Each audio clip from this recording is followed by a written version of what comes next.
We'd like to now bring in NFL Media's Albert Breer. Albert, I know you've had a chance now to look over this ruling and this 40-page explanation of this decision, laying it all out. What's your reaction here this morning?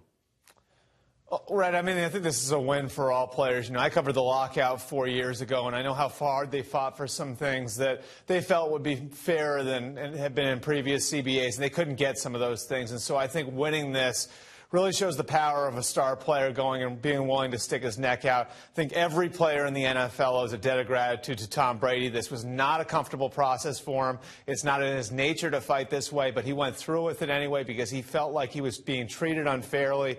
And look at what happened. He destroyed the process for the NFL. You look at the 3 reasons that Judge Berman laid out for ruling in Brady's favor. All of them speak to process. Again, we've talked about this from the beginning. This isn't about innocence. It's about process. If it was about innocence, we'd be talking about Tom Brady's case in a vacuum. It would just affect him. Because it got to this point, and because it was about process, and because it went past the appeal phase of the CBA process and into the court system, it became about process. And when it became about process, that winds up touching every single NFL player. So Tom Brady did something big for all NFL players here. If this had been taken care of at a lower level, we wouldn't have gotten to that point. Now that it is at this level, and now that Tom Brady had the guts to stick up for himself in this way and to take this to federal court the way that he did, it's a win for every single player in the NFL. Hey, Albert, I know you're championing Tom Brady for sticking his neck out there, but other players have taken their cases to court and had them overturned as well, or by neutral arbitrators. I mean, this is not a singular victory for the players right here. This is an extension of victories for players over the NFL in court. Well, no doubt. I mean, you go all the way back to Bountygate, the way Jonathan Vilma fought and won.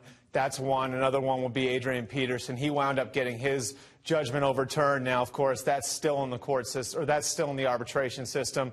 And I mean, I don't know when we're going to get a final answer on that. That's obviously been bounced back to the court system now. And then there's the Ray Rice case, of course, last year. So this is a number of losses for the NFL, and obviously all of those are wins for the union after some of the things that they lost back in 2011. They seem to be gaining some of those things back, and it certainly speaks to the process that they've gone through here over the course of the last 4 years, where they've constantly been going through arbitration and going through these fights in courts. And the players, in a lot of these cases didn't have a big bat to swing. But when you're talking about a player the magnitude of Tom Brady, who's got the type of celebrity that Tom Brady does, it really kind of swung the curtain back on everything, I think. Even in Rice and in Peterson and Vilma, those guys won in court. But those guys, but if you look at how those guys won in court, we didn't really get a peek behind the curtain, the way that things work.